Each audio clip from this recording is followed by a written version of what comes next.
Hola amigos, bienvenidos de nuevo. Bienvenidos a esta serie sobre la exhortación apostólica postsinodal Amoris Laetitia. Hoy vamos a afrontar un capítulo dedicado a la evangelización de la familia. Hemos visto ya muchas cosas sobre la familia, pero ahora, ¿cómo tenemos que evangelizarla? Y no solamente a la familia. En este capítulo también el Papa hace referencia a otro tipo de uniones, por ejemplo las uniones homosexuales o las parejas convivientes que no han formalizado su unión, es decir, que no se han casado ni por la Iglesia ni por el rito civil. Y lo primero que dice el Papa es que está dando simplemente unas ideas y que después estas ideas tienen que ser concretizadas por las diócesis, es decir, hay que aplicarlo esto en cada caso concreto por las iglesias locales porque las circunstancias culturales evidentemente son muy distintas en un lugar u otro del mundo. Y habla de la importancia de que la familia sea evangelizada por la familia. Creo que eso tendría que ser tenido cada vez más en cuenta. La familia va a la iglesia, la familia católica va a la iglesia, pero a veces no toda la familia, en el sentido estricto o en el sentido amplio, y desde luego otras familias de tu entorno, donde vives, amigos, no van. Si no hacemos que la familia se convierta en misionera, va a ser muy difícil que podamos llegar a los alejados, es decir, a los que no vienen. Después, el siguiente ámbito de evangelización, dice el Papa, tiene que ser la parroquia. La principal contribución a la pastoral familiar la ofrece la parroquia, que es una familia de familias, donde se armonizan los aportes de las pequeñas comunidades, movimientos y asociaciones eclesiales. Este es un tema importantísimo. Si la parroquia se convierte en un reducto que no admite a nadie, que no admite a los movimientos eclesiales, por ejemplo, se empobrece. Y los movimientos tienen que vivir fuera del ámbito parroquial. Pero a la vez, si los movimientos no confluyen en la parroquia, empobrecen a la iglesia. Es decir, la parroquia tiene que estar abierta, pero también los movimientos y las nuevas realidades eclesiales tienen que introducirse, es decir, tiene que haber un encuentro recíproco, y ese encuentro se tiene que producir en la parroquia. El Papa plantea una cuestión esencial para la evangelización de la familia, la preparación al matrimonio. La compleja realidad social y los desafíos que la familia está llamada a afrontar hoy requieren un compromiso mayor de toda la comunidad cristiana en la preparación de los prometidos al matrimonio. Es preciso recordar la importancia de las virtudes. Entre estas, la castidad resulta condición preciosa para el crecimiento genuino del amor interpersonal. Vamos, no creo que haya cosa más clásica que esta, no a las relaciones prematrimoniales. Dicho con toda claridad por el Papa en Amoris Laetitia. Hay diversas maneras legítimas de organizar la preparación próxima al matrimonio y cada iglesia local discernirá lo que sea mejor procurando una formación adecuada que al mismo tiempo no aleje a los jóvenes del sacramento. No vas a poner una preparación matrimonial de varios años porque se aburren. No se trata de darles todo el catecismo ni de saturarlos con demasiados temas.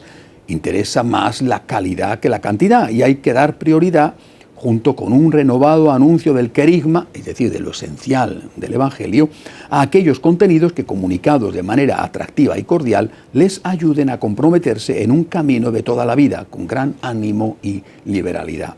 Se trata de una suerte de iniciación al sacramento del matrimonio que les aporte los elementos necesarios para poder recibirlo con las mejores disposiciones y comenzar con cierta solidez la vida familiar. Suelen ser muy útiles los grupos de novios y las ofertas de charlas opcionales sobre una variedad de temas que interesan realmente a los jóvenes.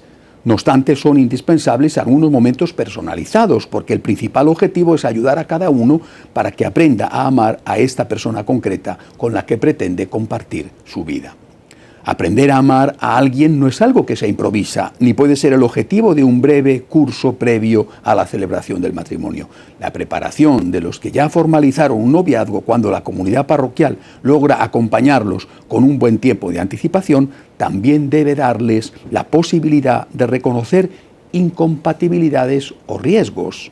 De este modo se puede llegar a advertir que no es razonable apostar por esa relación para no exponerse a un fracaso previsible que tendrá consecuencias muy dolorosas. El problema es que el deslumbramiento inicial lleva a tratar de ocultar o de relativizar muchas cosas. Se evita discrepar y así solo se patean las dificultades para adelante. Los novios deberían ser estimulados y ayudados para que puedan hablar de lo que cada uno espera de un eventual matrimonio, de su modo de entender lo que es el amor y el compromiso, de lo que le desea al otro y de lo que también desea del otro, del tipo de vida en común que se quisiera proyectar. Estas conversaciones pueden ayudar a ver que en realidad los puntos de contacto son escasos y que la mera atracción mutua no será suficiente para mantener la unión. Nada es más volátil, precario o imprevisible que el deseo. Y nunca hay que alentar una decisión de contraer matrimonio si no se han ahondado otras motivaciones que otorguen a ese compromiso posibilidades reales de estabilidad. Esto implica aceptar con sólida voluntad la posibilidad de afrontar algunas renuncias, momentos difíciles y situaciones conflictivas, y la decisión firme de prepararse para ello. Se deben detectar las señales de peligro que podría tener la relación para encontrar, antes del casamiento, recursos que permitan afrontarlas con éxito, o si no, que no haya ese casamiento. Lamentablemente muchos llegan a las nupcias sin conocerse. Solo se han distraído juntos, han hecho experiencias juntos, muchas veces experiencias sexuales en las cuales a lo mejor saben mucho, pero en el conocimiento de cómo es el otro no saben nada. Pero no han enfrentado el desafío de mostrarse a sí mismos y de aprender quién es en realidad el otro. Qué preciosas palabras del Papa Francisco sobre la preparación al matrimonio. También el Papa habla de cómo debe celebrarse el matrimonio. La preparación próxima al matrimonio tiende a concentrarse en las invitaciones, la vestimenta, la fiesta y los innumerables detalles que consumen tanto el presupuesto como las energías y a veces también la alegría. Los novios llegan agobiados y agotados al casamiento en lugar de dedicar las mejores fuerzas a prepararse como pareja para el gran paso que van a dar juntos. Esta mentalidad se refleja también en algunas uniones de hecho que nunca llegan al casamiento porque piensan en festejos demasiado costosos en lugar de dar prioridad al amor mutuo y a su formalización ante los demás. Ahora vienen unas palabras muy personales del Papa a los novios. Queridos novios, les dice en Amoris Laetitia, tened la valentía de ser diferentes. No os dejéis devorar por la sociedad del consumo y de la apariencia. Lo que importa es el amor que os une, fortalecido y santificado por la gracia. Vosotros sois capaces de optar por un festejo austero y sencillo para colocar el amor por encima de todo. En la preparación más inmediata es importante iluminar a los novios para vivir con mucha hondura la celebración litúrgica, ayudándoles a percibir y vivir el sentido de cada gesto. También se puede meditar sobre las lecturas bíblicas y enriquecer la comprensión de los anillos que se intercambian o de otros signos que formen parte del rito. Pero no sería bueno que se llegue al casamiento sin haber orado juntos, el uno por el otro, pidiendo ayuda a Dios para ser fieles y generosos, preguntándole juntos a Dios qué es lo que Él espera de ellos e incluso consagrando su amor ante una imagen de la Santísima Virgen. La siguiente etapa de la pastoral familiar debe ser, según el Papa, el acompañamiento que hay que brindar a los matrimonios jóvenes. Tenemos que reconocer como un gran valor que se comprenda que el matrimonio es una cuestión de amor, que solo pueden casarse los que se eligen libremente y se aman. No obstante, cuando el amor se convierte en una mera atracción o en una afectividad difusa, esto hace que los cónyuges sufran una extraordinaria fragilidad cuando la afectividad entra en crisis o cuando la atracción física decae. Dado que estas confusiones son frecuentes, se vuelve imprescindible acompañar en los primeros años de la vida matrimonial para enriquecer y profundizar la decisión consciente y libre de pertenecerse y de amarse hasta el final. Por otra parte, dice el Papa, quiero insistir en que un desafío de la pastoral matrimonial es ayudar a descubrir que el matrimonio no puede entenderse como algo acabado. La unión es real, es irrevocable y ha sido confirmada y consagrada por el sacramento del matrimonio, pero al unirse los esposos se convierten en protagonistas, dueños de su historia y creadores de un proyecto que hay que llevar adelante juntos. La mirada se dirige al futuro que hay que construir día a día con la gracia de Dios, y por eso mismo al cónyuge no se le exige que sea perfecto, se le exige que intente serlo, que es distinto. Hay que dejar a un lado las ilusiones y aceptarlo como es, inacabado, ciertamente, pero también llamado a crecer en un proceso. El problema no es cuando el cónyuge no es perfecto, el problema es cuando no quiere serlo. El problema es cuando te dice: yo soy así, si me quieres me aceptas. Yo soy así y no quiero cambiar. Desde luego, como ha dicho el Papa, hay que conocerle antes de casarse. Hay que conocer cómo es.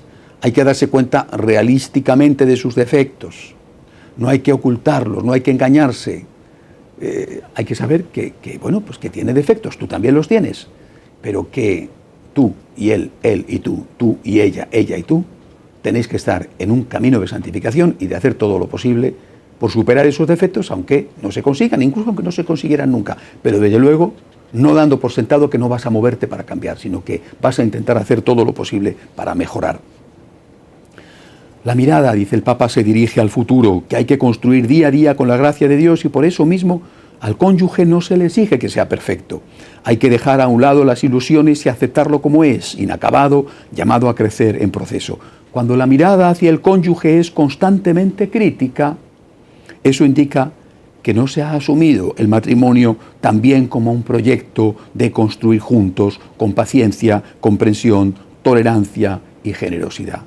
Esto lleva a que el amor sea sustituido poco a poco por una mirada inquisidora e implacable, por el control de los méritos y derechos de cada uno, por los reclamos, la competencia y la autodefensa.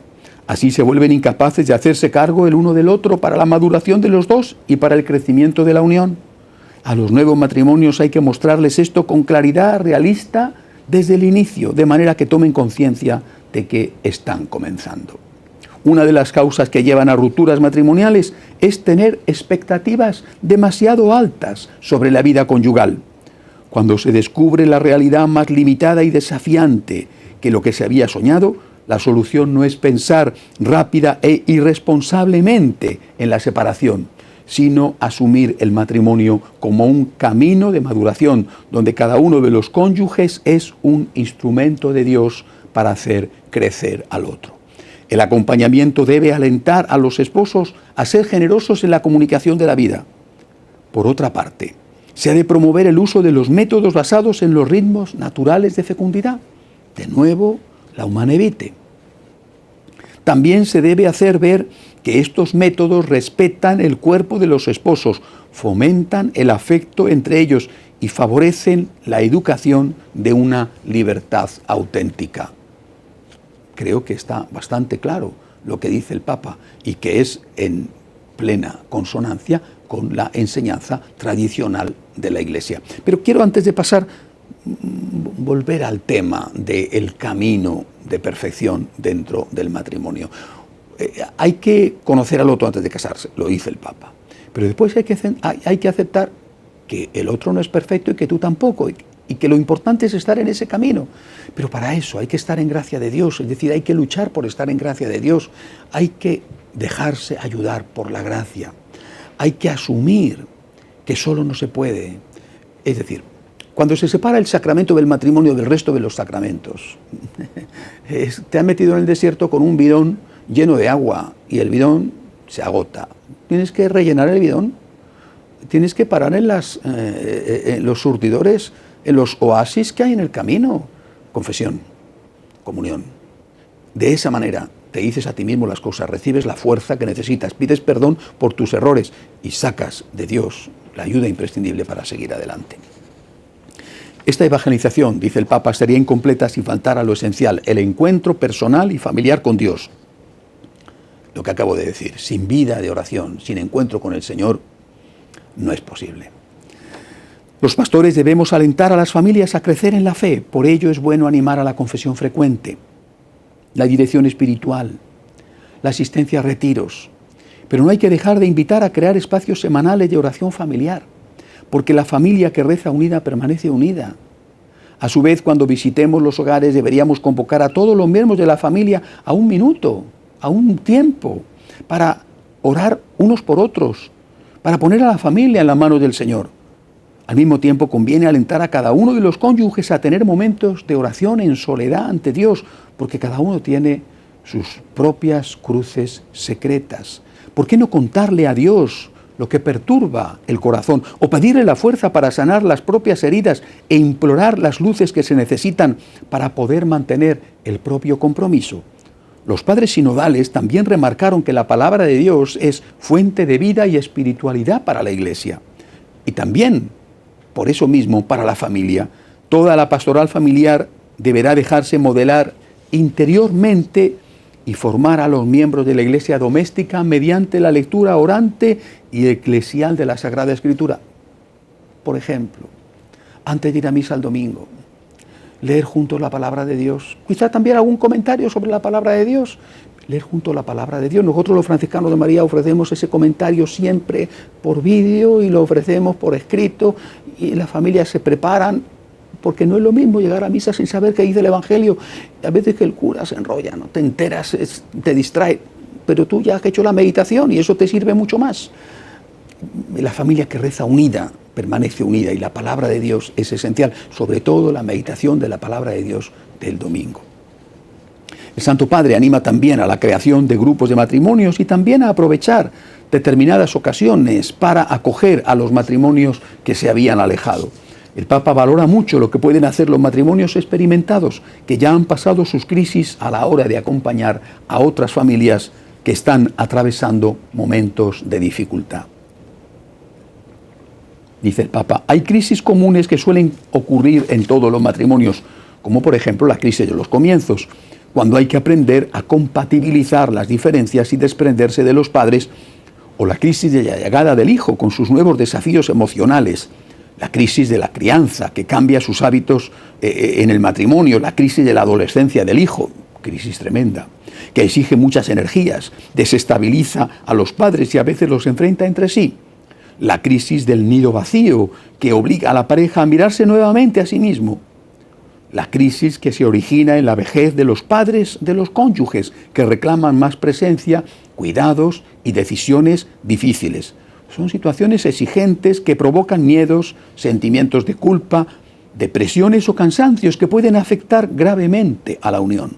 A estas se suman las crisis personales que inciden en la pareja, relacionadas con dificultades económicas, laborales, afectivas, sociales, espirituales, y se agregan circunstancias inesperadas que pueden alterar la vida familiar y que exigen un camino de perdón y de reconciliación. Al mismo tiempo que intenta dar el paso del perdón, cada uno tiene que preguntarse con serena humildad si no ha creado las condiciones para exponer al otro a cometer ciertos errores. Por ejemplo, uno engaña al otro. Bueno, hay que perdonar, pero también hay que examinar la parte de culpa del engañado, que a lo mejor no es ninguna, pero a lo mejor puede tener una parte, aunque sea una pequeña parte, de culpa. No justifica el engaño, pero quizá tengas que corregir eso. A lo mejor has desatendido a tu esposa o a tu marido, porque has estado trabajando mucho o has estado, qué sé yo, muy implicado en cosas buenas. Es decir, tienes que perdonar, pero también tienes que examinar tu conciencia. Eso no justifica el engaño, por supuesto, ¿eh? Pero si quieres evitar un nuevo engaño, tendrás que ver qué parte de responsabilidad has tenido tú, aunque haya sido la parte menor. Algunas familias sucumben cuando los cónyuges se culpan mutuamente, pero la experiencia muestra que con una ayuda adecuada y con la acción de reconciliación de la gracia, un gran porcentaje de crisis matrimoniales se superan de manera satisfactoria. Saber perdonar y sentirse perdonados es una experiencia fundamental en la vida de la familia. El arte difícil de la reconciliación, que requiere del sostén de la gracia, necesita la generosa colaboración de familiares y amigos, y a veces incluso de ayuda externa y profesional. Se ha vuelto frecuente que cuando uno siente que no recibe lo que desea o que no se cumple lo que soñaba, eso parece ser suficiente para dar fin a un matrimonio. Así no habrá matrimonio que dure, dice el Papa. A veces para decidir que todo acabó basta una insatisfacción, una ausencia en un momento en que se necesitaba al otro, un orgullo herido o un temor difuso. Hay situaciones propias de la inevitable fragilidad humana a las cuales se otorga una carga emotiva demasiado grande. Por ejemplo, la sensación de no ser completamente correspondido, los celos, las diferencias que surgen entre los dos, el atractivo que despiertan otras personas, por ejemplo, compañeros de trabajo, los nuevos intereses que tienden a apoderarse del corazón, los cambios físicos del cónyuge y tantas otras cosas que más que atentados contra el amor, son oportunidades que invitan a recrearlo una vez más. A veces las personas necesitan realizar a los 40 años una maduración atrasada que debería haberse logrado al final de la adolescencia. A veces se ama con un amor egocéntrico propio del niño, fijado en una etapa donde la realidad se distorsiona y se vive el capricho de que todo gire en torno al propio yo. Es un amor insaciable que grita o llora cuando no tiene lo que desea, como el niño. Otras veces se ama con un amor fijado en una etapa adolescente, marcado por la confrontación, la crítica ácida, el hábito de culpar a los otros, la lógica del sentimiento y de la fantasía, donde los demás deben llenar los propios vacíos o seguir los propios caprichos. Cada uno, dice el Papa, tiene que ser muy sincero consigo mismo para reconocer que su modo de vivir el amor tiene todas estas inmadureces e intentar ponerle remedio. Sin embargo, no siempre las crisis pueden ser superadas y entonces viene la ruptura. ¿Qué hay que hacer en estos casos? ¿Cómo ayudar a los que han visto roto su proyecto familiar? Hay que alentar a las personas divorciadas que no se han vuelto a casar, que a menudo son testigos de la fidelidad matrimonial, a encontrar en la Eucaristía el alimento que las mantenga en su estado. La comunidad local y los pastores deben acompañar a estas personas con solicitud, sobre todo cuando hay hijos o su situación de pobreza es grave. A las personas divorciadas que viven en nueva unión es importante hacerles sentir que son parte de la Iglesia, que no están excomulgadas. Excomulgada no en el sentido de que pueden recibir la comunión, sino en el sentido de que son parte de la Iglesia, que no han recibido la pena canónica de la excomunión y que no son tratadas como tales porque siempre integran la comunidad eclesial. Estas situaciones exigen un atento discernimiento y un acompañamiento con gran respeto, evitando todo lenguaje y actitud que las haga sentir discriminadas y promoviendo su participación en la vida de la comunidad. Para nada, dice el Papa, que puedan acceder a la comunión. La excomunión no significa que puedan comulgar, significa que son parte de la comunidad y que hay que hacerles sentir eso. Y además hay que hacerlos sentir, porque al margen de quien tiene la culpa, lo necesitan. El Papa habla a continuación de la importancia de agilizar, sin caer en el divorcio católico, los procesos de la nulidad matrimonial. Pero a propósito de lo cual él ha modificado el Código de Derecho Canónico. Pero quiero detenerme en los dos últimos párrafos de este capítulo, el dedicado a las uniones homosexuales y el dedicado a las parejas que conviven. En el curso del debate, dice la exhortación, sobre la dignidad y la misión de la familia, los padres sinodales han hecho notar que los proyectos de equiparación de las uniones entre personas homosexuales con el matrimonio, en esos proyectos no existe ningún fundamento para asimilar o establecer analogías, ni siquiera remotas, entre las uniones homosexuales y el designio de Dios sobre el matrimonio y la familia. Es inaceptable que las iglesias locales sufran presiones en esta materia y que los organismos internacionales condicionen la ayuda financiera a los países pobres a la introducción de leyes que instituyan el, entre comillas, matrimonio entre personas del mismo sexo. Este es uno de los puntos esenciales de la ideología de género. Y sufren efectivamente graves presiones muchos países que ven condicionada la renovación de su deuda internacional, por ejemplo, a la aceptación de este tipo de uniones, equiparándolas con las familias e incluso dándoles la opción de la adopción de niños. No puede ser el Papa más claro. No hay, y además se apoya en el sínodo, no hay equiparación posible. Esto no significa que se margine a los homosexuales, que se les discrimine, que se les ofenda, para nada, jamás. La Iglesia, desde luego, en las últimas décadas, jamás la Iglesia ha ofendido o pretende ofender a los homosexuales. Dice, reitera, que son bienvenidos a la Iglesia.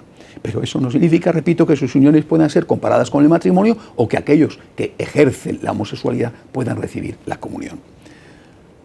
Sin haber, por supuesto, hecho antes la confesión con el propósito de enmienda.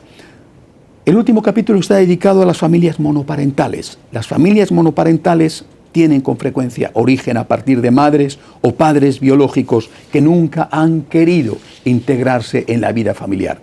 Las situaciones de violencia en las cuales uno de los progenitores se ve obligado a huir con sus hijos, la muerte o el abandono de la familia por uno de los padres y otras situaciones. Cualquiera que sea la causa, el progenitor que vive con el niño debe encontrar apoyo y consuelo entre las familias que conforman la comunidad cristiana, así como en los órganos pastorales de las parroquias. Es decir, si estás solo con tus hijos y no has querido casarte, que es una situación distinta de cuando tienes hijos usando, por ejemplo, los bancos de esperma o los bancos de óvulos, bueno, no has querido casarte porque has visto que tuviste el hijo y la persona no es la adecuada. O bien te has quedado viuda, o bien has tenido que huir de tu país con los niños porque era una situación grave. Pienso en los casos de Siria o Irak. Bueno, dice el Papa, la comunidad tiene que ayudar. Naturalmente, eso no es la situación ideal. Es decir, no podemos plantear que la situación ideal es tener una familia monoparental, cuando no queda más remedio que una cosa y cuando algunos lo buscan deliberadamente es otra. En cualquier caso, misericordia, pero no una misericordia que olvide la verdad y que olvide la justicia, como está haciendo el Papa claramente en este capítulo sobre las uniones homosexuales. La próxima semana seguiremos meditando en Amor y Leticia, si Dios quiere. Hasta entonces.